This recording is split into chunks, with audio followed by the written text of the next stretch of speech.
नमस्कार दोस्तों। पूजा पाठ करने से क्या प्रभाव होता है और पूजा पाठ कब इष्ट देव तक पहुंचती है? हमारे हिंदू धर्म में पूजा का विशेष महत्व है। कहते हैं पूजा पाठ करने से भगवान की कृपा हमेशा भक्तों पर बनी रहती है। इतना ही नहीं, लोगों को मन की शांति के लिए पूजा पाठ की सलाह दी जाती है। कहते हैं जो भक्त सच्चे मन से पूजा पाठ करते हैं, भगवान उन पर कोई संकट और कष्ट नहीं आने देते। साथ ही अपनी मनोकामना पूर्ति के लिए भी लोग पूजा पाठ से भगवान को प्रसन्न करते हैं। लेकिन ग्रंथों में इस बात का उल्लेख किया गया है कि पूजा पाठ करते समय छोटी सी भी भूल हो जाए तो पूजा का फल नहीं मिलता। पूजा करते समय छोटी छोटी बातों का ख्याल रखें, नहीं तो अशुभता का कारण बन सकता है। पूजा के समय ध्यान रखने योग्य बातें जैसे मान्यता है कि कोई भी पूजा आरंभ करते समय शुरुआत गणेश भगवान से ही शुरू करें।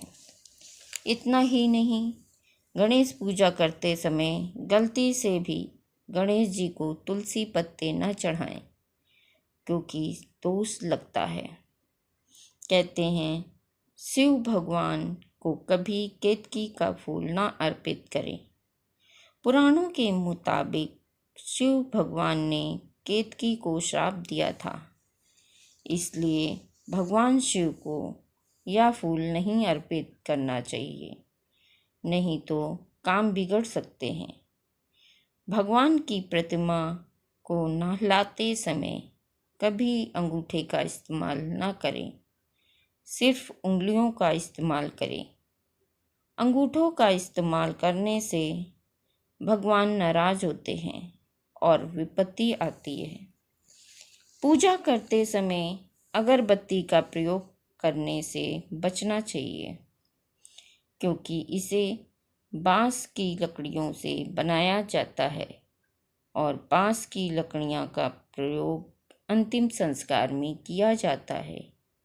इसलिए अगरबत्ती का प्रयोग करने से मना किया जाता है। वास्तु के अनुसार भगवान शालिग्राम को कभी चावल अर्पित नहीं करना चाहिए।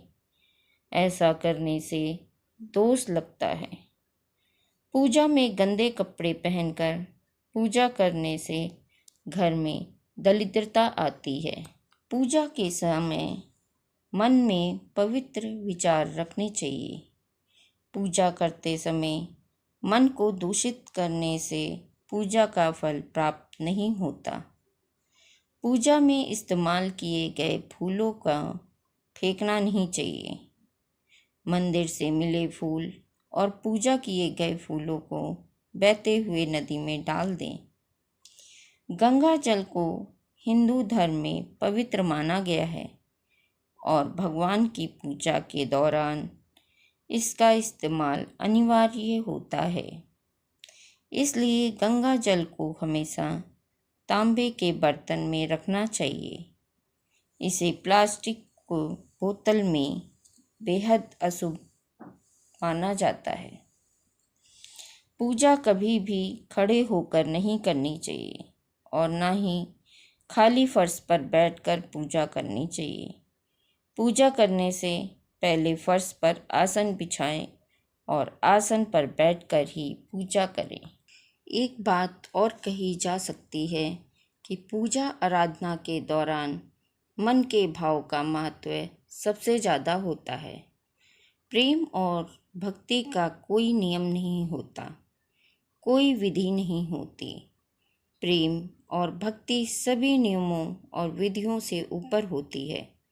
जो व्यक्ति पूरे सच्चे मन से केवल भगवान की भक्ति ही करता है, निस्वार्थ रूप से केवल उनसे प्रेम ही करता है, हर परिस्थिति में लेन देन की बजाय उन्हें केवल प्रेम देना ही जानता है, ऐसे भक्त के लिए कोई नियम या विधि मायने नहीं रखती। एक सच्चे भक्त का प्रेम अपने भगवान के प्रति किसी डर या लालच की वजह से नहीं होता, यह तो केवल प्रेम होता है।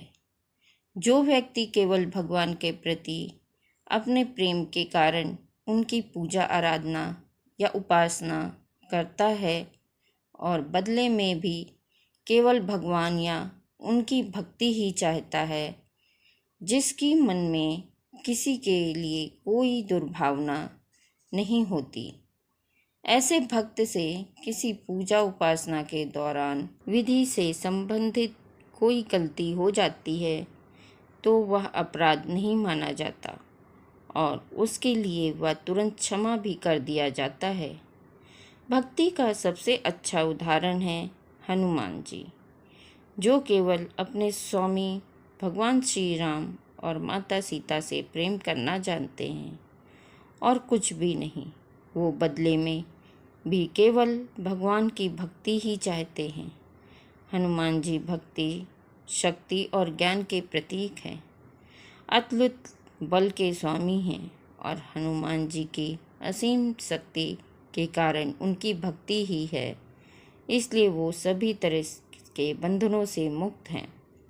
लेकिन जो व्यक्ति अपनी किसी मनोकामना पूर्ति के लिए भगवान को प्रसन्न करना चाहते हैं या अपनी किसी मनोकामना को पूरा करने के लिए या कुछ मांगने के लिए भगवान की कोई पूजा आराधना या जप करता है, तो ऐसे व्यक्ति के लिए पूजा की सभी विधियों और नियमों का ध्यान रखना बहुत ज़रूरी होता है।